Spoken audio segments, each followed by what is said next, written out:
The checkered gabardine overcoat still held the morning dew as David shook it and hung it up on the rail, just inside the foyer of the old stone mansard home at the end of the lane.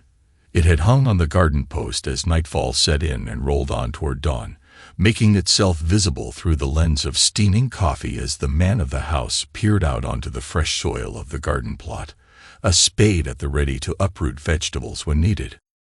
At precisely 9 a.m., as the chimes struck on the mantel clock, the doorbell rang, and his spoon fell to the floor.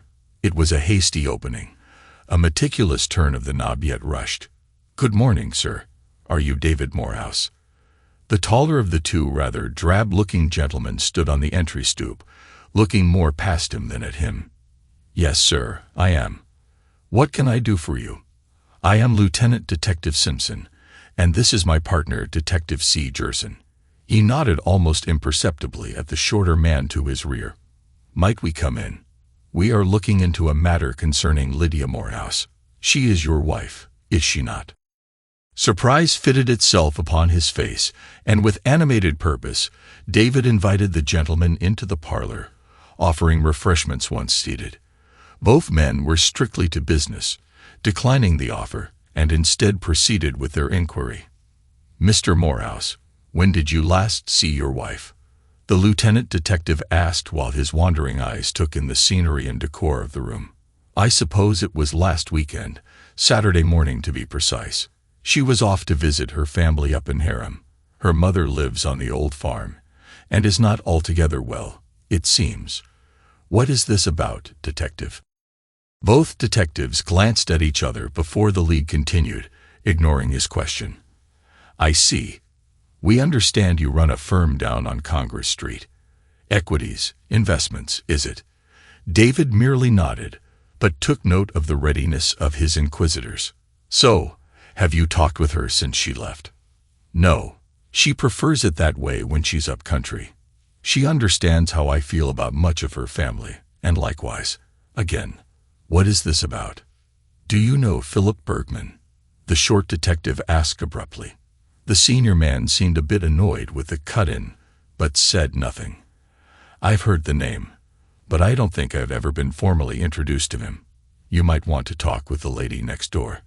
I believe she used to be a Bergman. Rosalind's her name, Rosalind Sanders. That's her family name, but I'm sure she used to be a Bergman."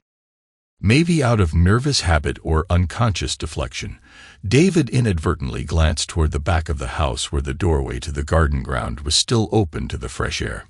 "Given the circumstances, Mr. Morehouse, we suspect that other than innocent occurrences may be at play here.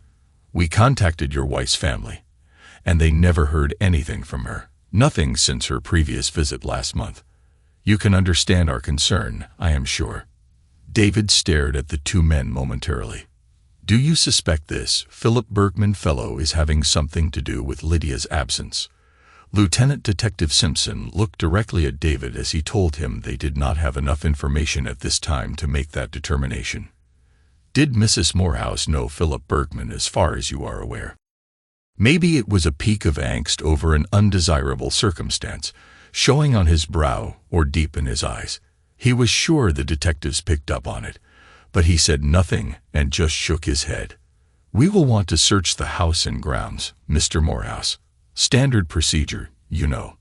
"What? Surely I am not a suspect in this matter." The detectives looked at him and brushed decorum aside. "We can secure the warrant if necessary, sir.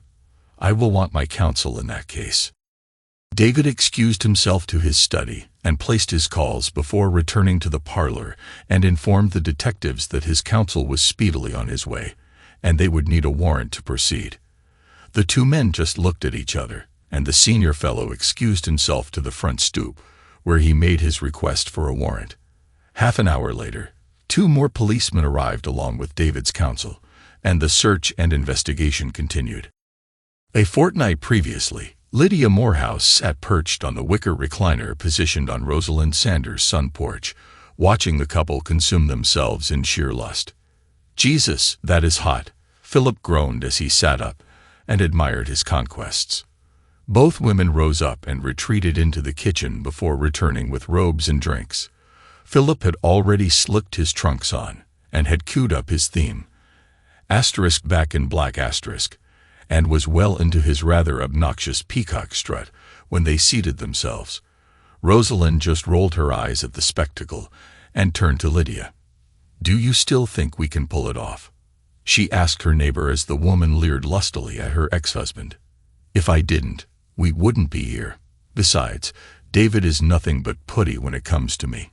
If he had half the charisma Philip is swinging around, I'd keep him," Lydia replied as she dropped onto her hands and knees and made her way over to Philip. Rosalind watched the two of them, her ex taking full advantage of the woman from next door. It was his plan originally to seduce her and screw her senseless, or so he thought. That was one of his few talents. He could have sex all night. Outside of that, he was just worthless. But Lydia wanted him. She liked it. "Once we have the money, Philip will take care of the rest," Lydia said to Rosalind, as Philip rubbed his hands in glee. "$6 million, you said, right? Three-way split." Lydia looked at him and nodded approvingly. She wasn't always so calculating and wanton. There were the good years, she remembered, but it grew into something unsatisfying somewhere. There was greener grass, bigger rings, newer models. David was staid, so predictable, so boring. Then there was Philip. Philip with his everlasting stamina, and his revelry switched set to eternity. He told her he'd kill for her, and she had a climax. Perhaps the sodden path began many years earlier up in Hiram, where her mother parked an old weather-beaten Airstream off behind the shed at her family's overgrown farm. Lydia and her sister shared pull-down bunks as her mother entertained a variety of flotsam on the other end, often sending the sisters to play in the barn until their pleasures were sated. There was an endless stream of men in and out of their lives, and eventually even into the intimate confines of both the girls, continuing until Lydia ran away before graduating out of high school. She measured herself against the picked-over misery her mother and family offered, and chose an escape accompanied by a promise to become somebody, anybody but who she was living in that tin can. Yet in the end, the apple stares up at the branch it fell from. Rosalind looked in studied silence until she whispered, "I want to watch him kill him." For whatever odd reason, the three of them thought that to be the funniest thing as they laughed in unison. The lieutenant detective stood looking at the fresh soil of the garden, rubbing his brow deep in thought. He had already probed the loose soil with a rod and found nothing. Still, there was something about it that wouldn't settle in his mind. The soil was sandier and much lighter than the darker soil around it. It was out of place. "You've been working in your garden a lot, Mr. Morehouse?" he asked. "Yes, I've been building the beds, thinking of a good row of greens to put in for next autumn." Still, it remained unsettled. The detectives and the other members of the search team combed through the house and basement, as well as the grounds, and later gathered in front of the house in animated conversation. David stood watching them along with his counsel. "It's standard procedure, David. I would not be concerned at this point, but we certainly need to sit down and go over the events of the day and take precautionary measures." The police remained in the front yard for a considerable time, as some of the neighbors congregated at the mailboxes wondering over all the excitement. Rosalind Sanders' home remained unobtrusively quiet, as if vacant and uninterested, not even a stir at the curtains. It was the buzz of his phone in the pocket that broke David's stare. "It's done," the message on text stated. Nothing more needed to be said. The two detectives strode down the walk and approached Rosalind's house, ringing the bell and knocking several times on the heavy oak door, facing the street without results. They peered into the bushes and even one of the windows before walking around toward the backside. C. Gerson stooped down and picked something up near the back door to the sun porch. "I found something you need to take a look at," he yelled out to his senior. With gloved hands, the lead detective held the evidence up to the light and examined it closely before whistling to the other police still on site next door, and they came scurrying to the backside of the Sanders home. Of course, they deliberated for several moments, until the better of them turned the doorknob and entered the unsecured abode. David's esquire had settled into an easy chair in the study and reviewed notes as his client observed the happenings next door. Before long, another car arrived, and 2 more officers entered the scene. Another 15 minutes passed, and a burst of activity excited the neighborhood. Another police car arrived, followed by an EMT vehicle, and they all entered the house next door. For several minutes, officers came and went, scurrying between the front door and the backyard.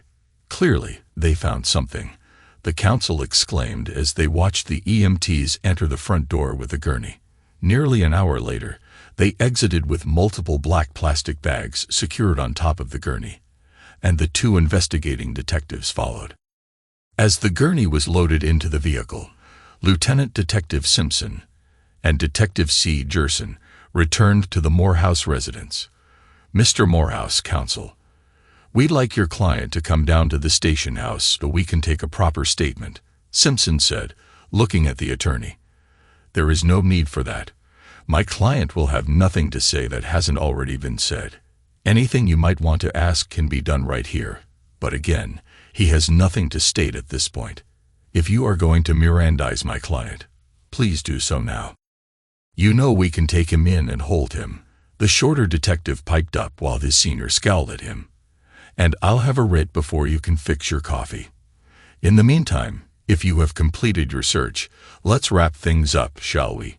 We realize the warrant will entitle you to return if you choose, but I will insist on my presence if you do, as is my client's right." Both detectives were none too pleased at being dismissed so readily, but they knew as well as the counsel that there was no choice if Morehouse was not willing. A writ of habeas corpus would have him free before sundown, especially with the esquire's well-known connections. Still, Simpson pondered over gnawing thoughts.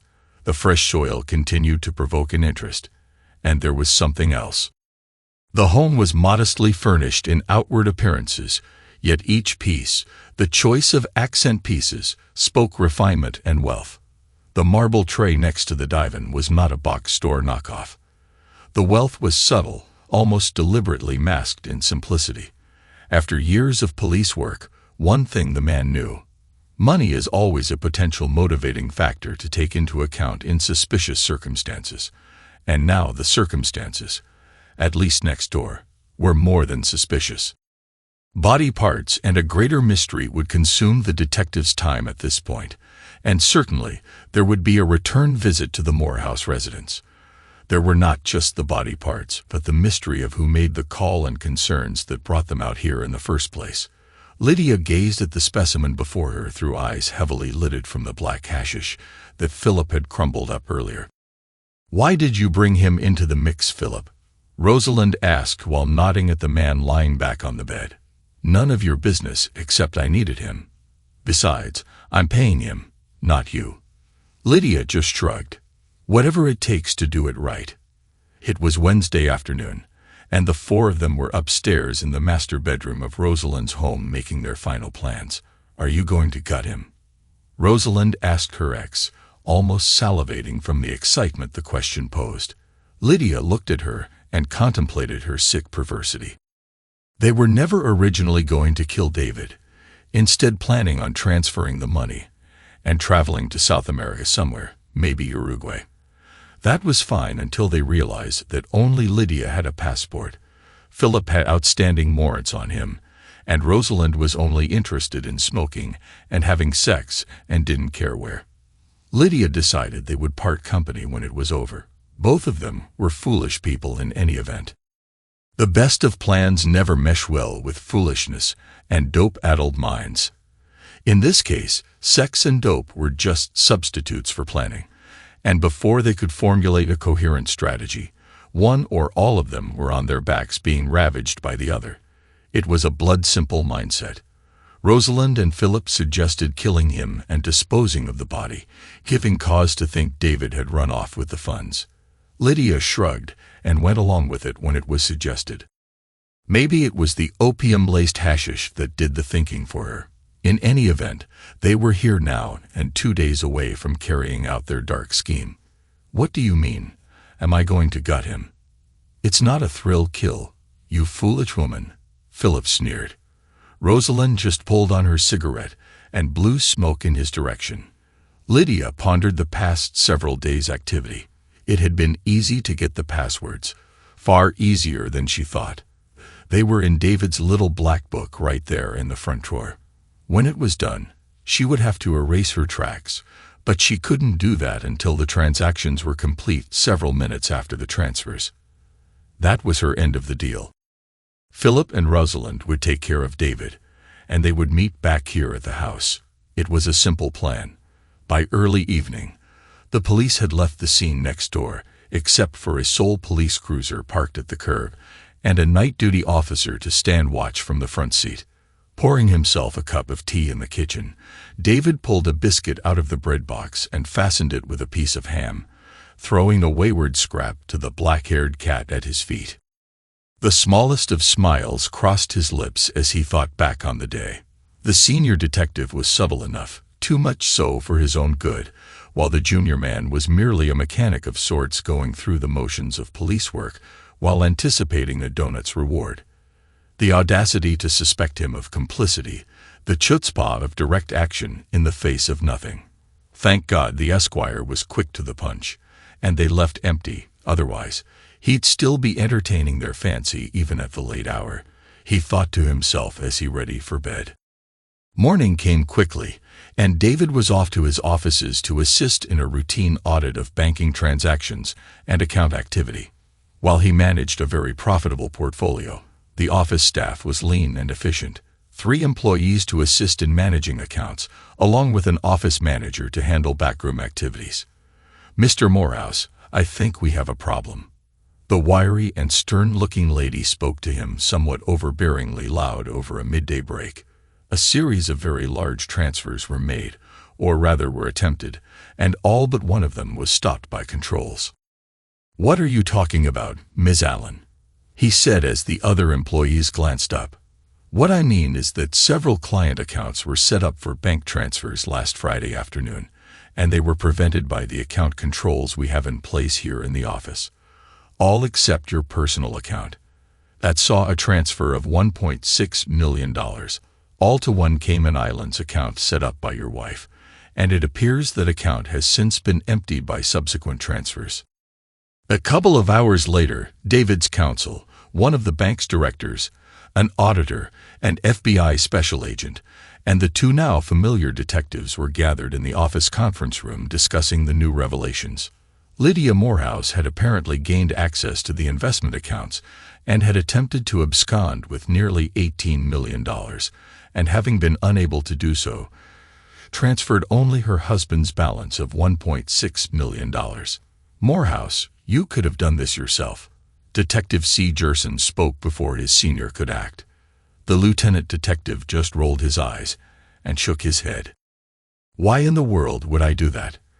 I'm sitting right here, and it's my money that is missing, not somebody else's," David replied with indignation as his counsel held his arm to keep the peace. "Mr. Morehouse, why would it take this long to discover the apparent theft?" Simpson asked. "I know I had not made any transactions Friday afternoon, and with Monday a holiday, I had not been in the office until today. I had client appointments on Tuesday and yesterday. Well, you know where I was. We do our account audits every Thursday. We are not a large operation." Simpson thought over the man's response and eventually settled on an agreement of sorts. It would make little sense for him to orchestrate a theft of his own money, and as the managing director of his firm, bypassing controls would have been his prerogative.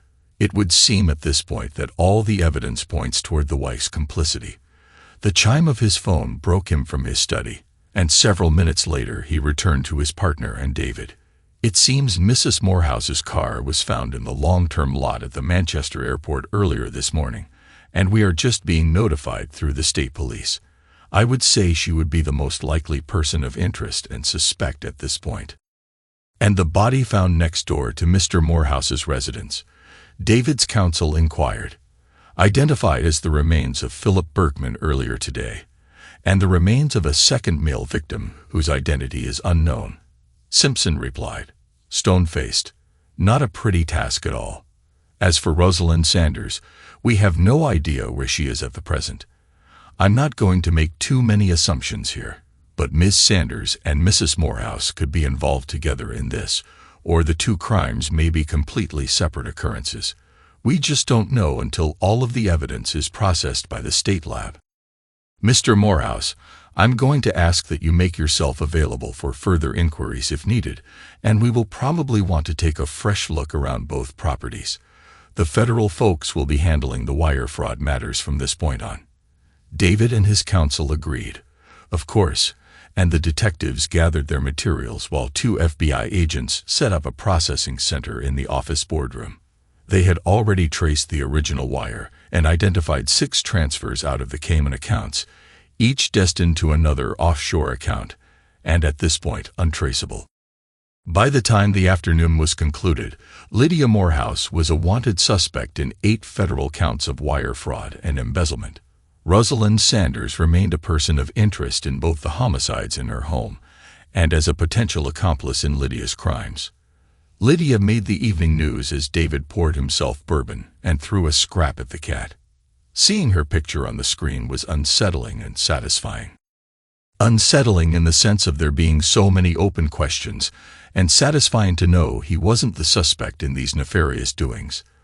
Lydia could have done it. Maybe not 10 years ago when they first met, but now, yes, she could have done all these things.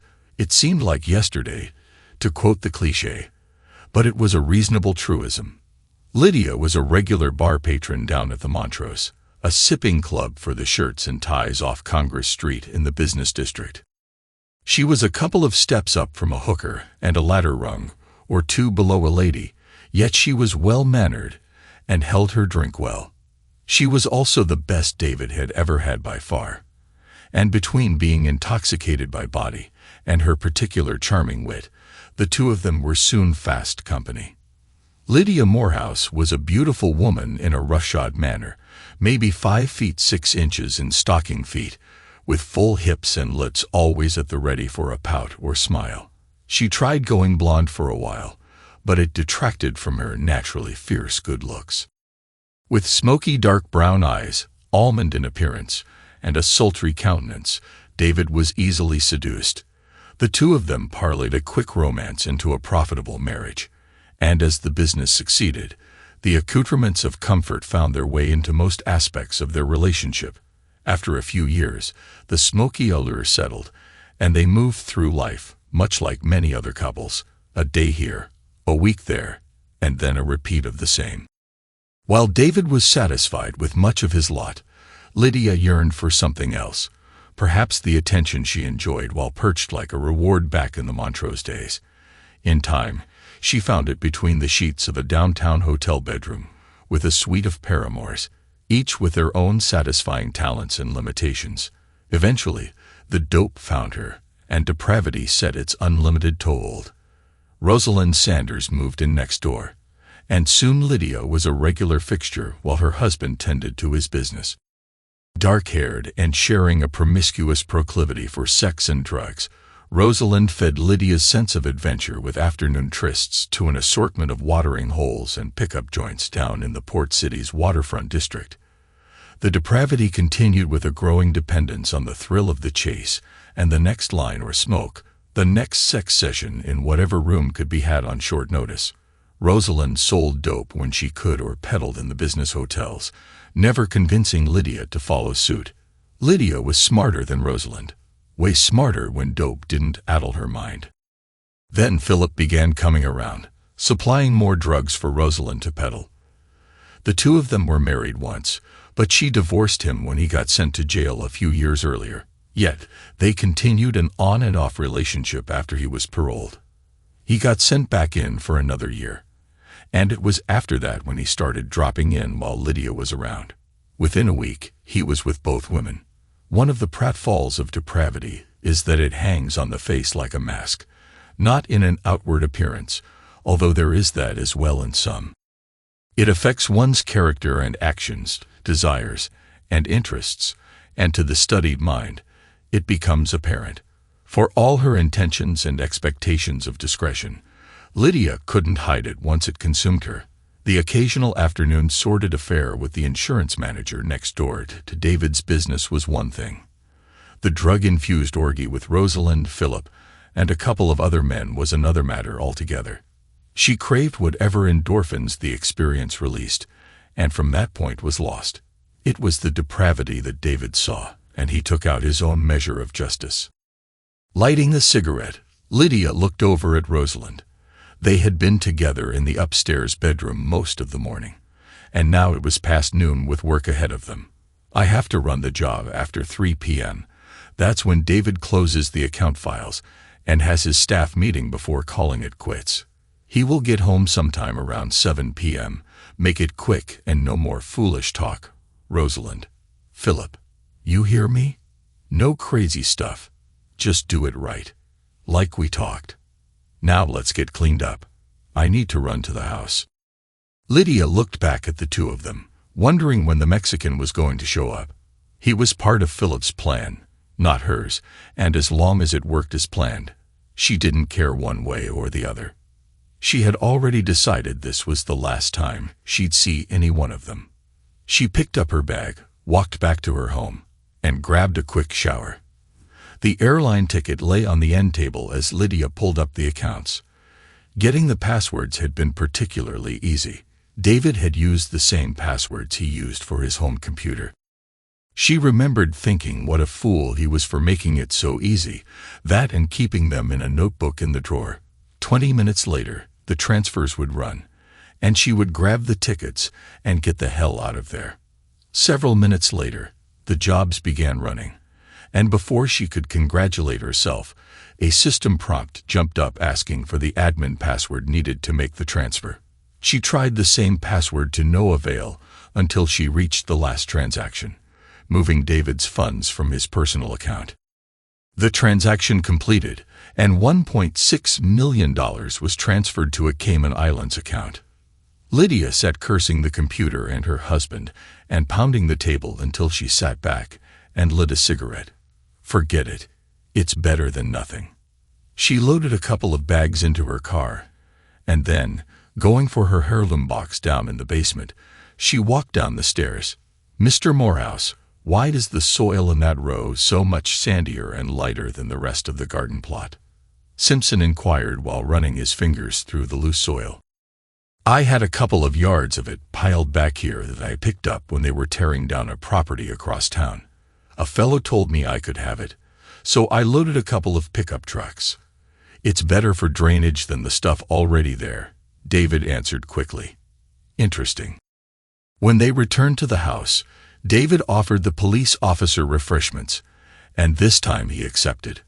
I see you are a lover of books, Mr. Morehouse. Yeats, Hawthorne, Welty, Poe, Chekhov, Eliot, Melville. That's quite a collection. Yes, I have been an avid reader since childhood. I much prefer a good book to the television any day. I'm a Stephen King fan myself. Oh, he's good for his genre, but I wouldn't put him up against Poe even on his best day, David said proudly, running his fingers over the spine of a first-edition collection of the author's short stories. I've never read him. Like I said, I love King and that CIA spook author there. What's his name? Clancy. I love that Clancy fellow, the detective replied before moving on to the case matter before him. The FBI had taken David's laptop into evidence and couldn't find Lydia's, assuming she disappeared with it. Nothing incriminating was found on David's, so they were prepared to return it in a matter of days. The state police let us know that you can reclaim your wife's car when you are of a mind to. There was nothing of note in it. The terminal didn't have any record of her flying out on a ticket, at least under her own name, nor was there any record of Rosalind Sanders or her former name, Bergman, either. Some are thinking the car was just a diversion, and they may be right. In any event, we'll have to see what pops up. Usually, the perpetrator makes a mistake, and a transaction can be traced. We'll see in good time. What about the second victim? Do you know who it was? David asked. At this point, no. We took prints as best we could, but nothing came up in our system. Might have been an illegal, as he was a Hispanic male. The detective wrapped up his business and returned to the house next door for a while before driving off. David watched from the parlor living room while sipping his tea. Being just a short walk off Congress Street, the Morehouse residence was an easy residential stroll to the bustling commercial district. In the 1920s, it was home to a somewhat nefarious fellow from Boston with connections to Old Ireland and the rougher working-class fellows of England's industrial Birmingham. He had started refurbishing the 19th-century postbellum residence in 1919 after returning from the Great War rather unscathed, and then the advent of 1920 changed all manner of things. In 1921, Liam McCovey was running cases of Irish whiskey into a small alcove near Lubeck, and his men were driving it down to Portland to sell in half a dozen speakeasies. The rest of the load went down into Boston to raise cash for the IRA back on the Green Isle. It wasn't long before the local police, with the help of federal cops, were raiding obscure warehouses around the city and putting a dent in both the supply and the moral freedom of McCovey's men. In the middle of refurbishing his home, McCovey took action to restore his business and discretion.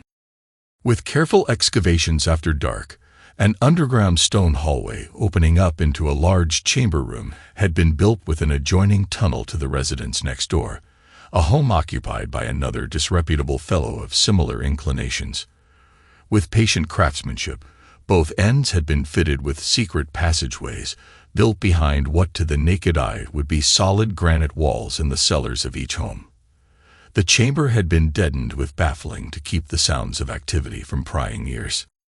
It served its purpose well in the Prohibition years, and many cases of whiskey and other contraband passed into its hallways until repeal came and put an end to its use.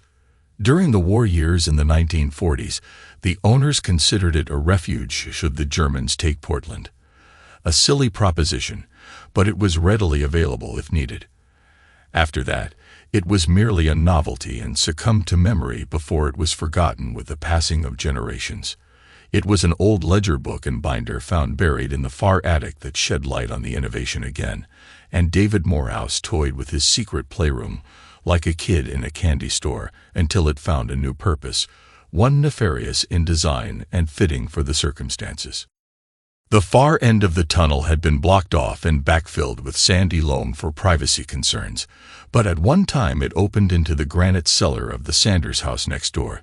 Lydia's eyes were adjusting to the dim light in the chamber, trying to ascertain her whereabouts for the countless time. Walls of granite block and the slate tiles nestled in the sandy soil at her feet offered no clue other than the granite being similar to that in her own cellar and 1,000 others in town. An old tile water cistern sat in the corner of the chamber, collecting runoff from an obscure hidden source. "Comfortable?" a faintly familiar voice asked from the recesses of the darkened hallway. Without her full senses in order, Lydia couldn't determine whose voice called out to her. It just sounded familiar yet distant. The drops of water falling into the cistern distracted her like a cacophonous dull strike of a hammer against a flat surface, concurrently deafening and still. Who are you? Where am I?" she answered back in knowing futility. There was no answer. The shadowy figure just stood there, watching from his concealment. The metal shackles at her ankles were a reminder of her captivity, and she waited in vain for an answer. A moment later, he was gone, leaving her to the source of the single light and the symphony playing off the walls of the cistern. A sharp clang of a door closing against its frame surrendered the chamber to its solitude. Fear stalked her sensibilities, and irrationality fueled every thought. She had no idea how long she had been kept in her condition. It seemed like hours, but had actually been a couple of days.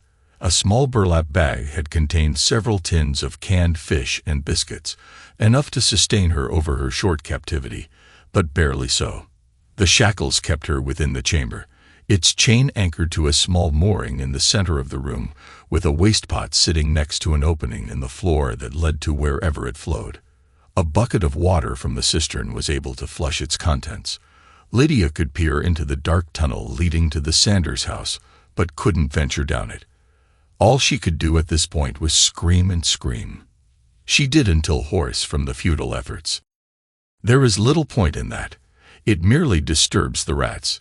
A voice spoke from the tunnel. It was clearer now, and she recognized it. Falling back, startled at the revelation. David, was all she could say as her eyes went white with fear. He entered the chamber with his wife trembling in the corner, shocked at the appearance. He wore canvas overalls with a leather butcher's apron, both smeared with blood, yellow kitchen gloves, and in his hands were two severed heads. Philip Bergman and his Mexican co-conspirator, with their dead eyes staring at the woman in the corner. She tried to scream, but there was nothing left to hear. "Well, a fine hello to you too." He chuckled while setting the heads on the wooden table before him, keeping the lifeless eyes upon their cowering accomplice. "For better or worse, Lydia," he said. "What? For what?" She replied without comprehension. "For better or worse, that's what we agreed to. I'm keeping my end of the bargain, dear. The worse it is, I don't know. I'm sure you don't, darling, but you should. It was in your vows and in mine. And here we are, living it out in bliss. I'm keeping my vows, Lydia, just like I promised. I'll take care of you to the end, either yours or mine." The poor woman ran an assortment of tales through her head. "They made me do it. I was never going to go through with it. I was only going along until we could do them in. Honey, I was never going to kill you." Eventually, she just stared at her husband in miserable defeat. Her clothing was filthy, her hair matted, and the nicotine and other drug withdrawals only fed a growing anxiety and nervous reaction to her condition. "I have further work to do, dear. I'll be back in the evening," David said as he gathered a severed head in each hand and turned toward the tunnel. David sat in the dusty attic of the Sanders house, surveying his grim results. The Mexican had been the most difficult. He was heavy and strong, maybe more than he expected, and the voltage of the prod only slowed him down rather than bring him to a full stop. But in the end, a hammer in the other hand brought him to bear. Philip Bergman, for all his bravado, was mostly blustering noise. Drugs and greed had wasted his sensibilities beyond that of a simpleton, and the blade he held in his hand found a more suitable target in the midst of his own forehead. Now, the two of them lay in a heap on the old wooden work table high up in the Sanders attic, a blood trail from the dumbwaiter off to the side, except for the bloody finger left at the back door. Each of the dismembered malefactors lay collected together, mingled in death as they mingled in life with the conniving women. Lydia was still sitting at the wooden table when David returned that evening, freshly cleaned from his efforts in settling matters with his antagonists. He walked over to one of the walls and, reaching up, removed a cover from what appeared to be a pipe or tube going up into the ceiling, about a foot wide.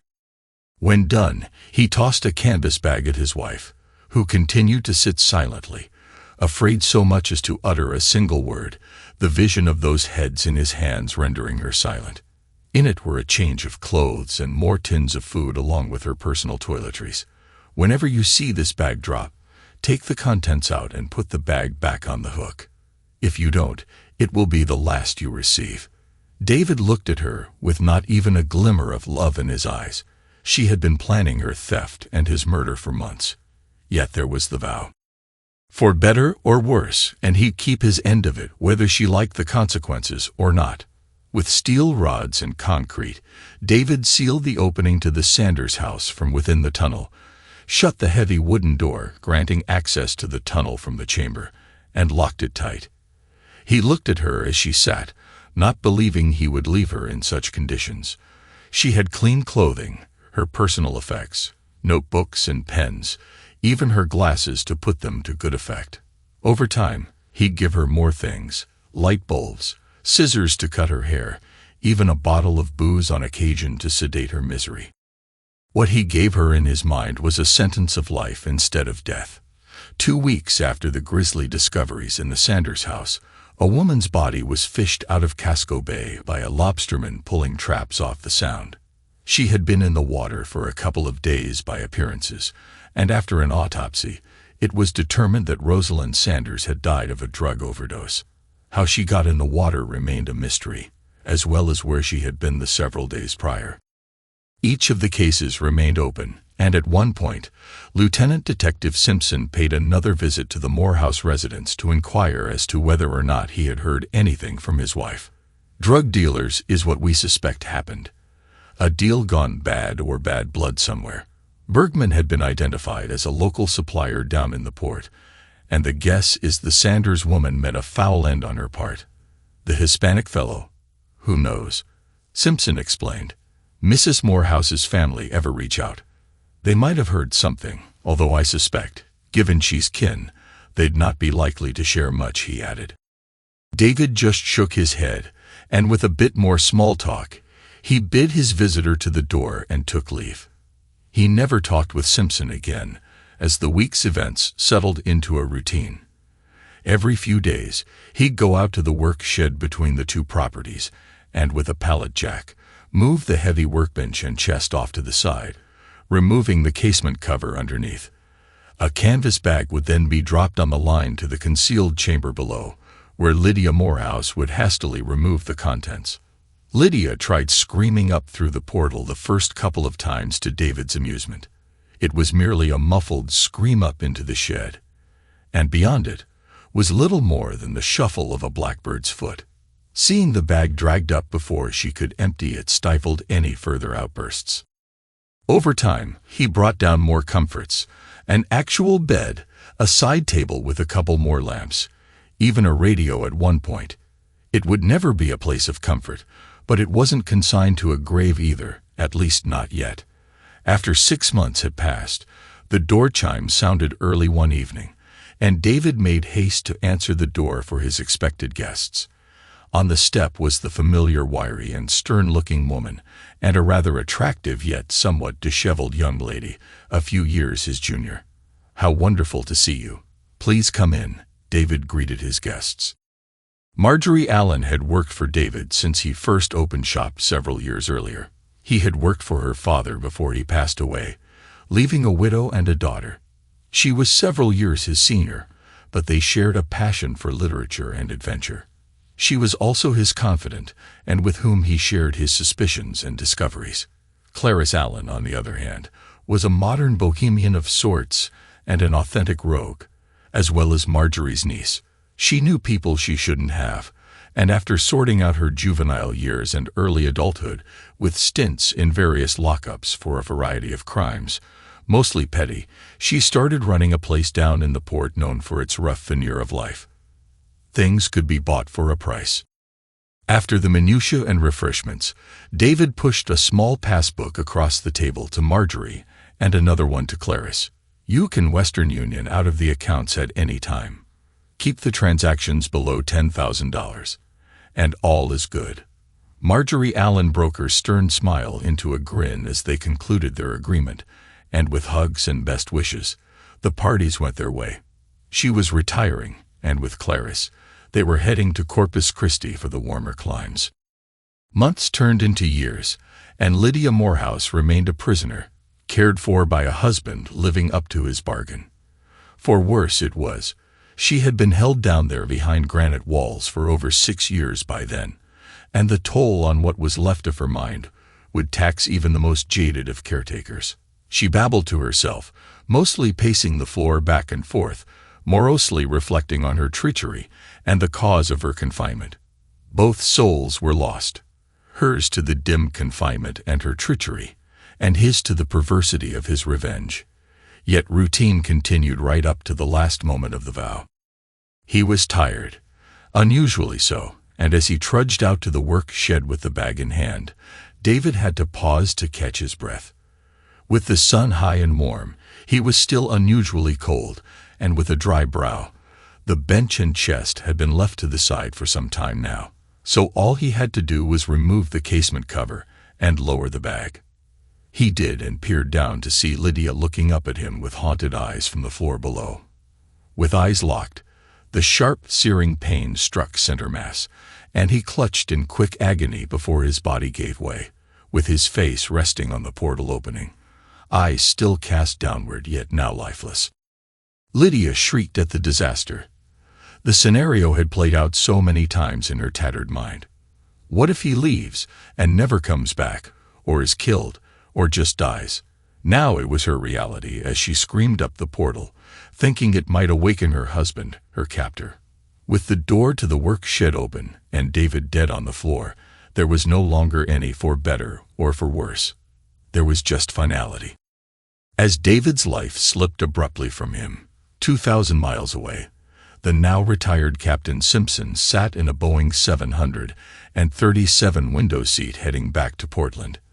He had picked up an anthology of Edgar Allan Poe's short stories and, settling on The Cask of Amontillado, read through it and struggled with something that had always nagged him about the Morehouse case, that sandy soil in the Morehouse garden several years earlier. That is an interesting collection of stories, isn't it? The flight attendant broke his train of thought. What an ingenious and cunning way to enact revenge, even if the offense might have been imaginary, bricking his adversary up in a wall. "What?" Simpson asked. "The story you are reading. It's about immurement, The Cask of Amontillado." "I'm sorry, I was an English major in college with a study in literature. I was always fascinated with how macabre and nearly foolproof Montresor's designs had been." The attractive attendant smiled and continued on her way, and Simpson thought back on his troubles. He just couldn't put his finger on it until now. He had seen that same soil around the cellar wall in both the Morehouse and Sanders residences, and now he knew what it might have meant. After 6 years of toying with it in his mind, the obviousness of what he had missed was articulated with a startled gasp. He knew his next steps. Thanks to everyone who took the time to listen to today's stories. If you enjoyed it, please consider liking and subscribing if you haven't already.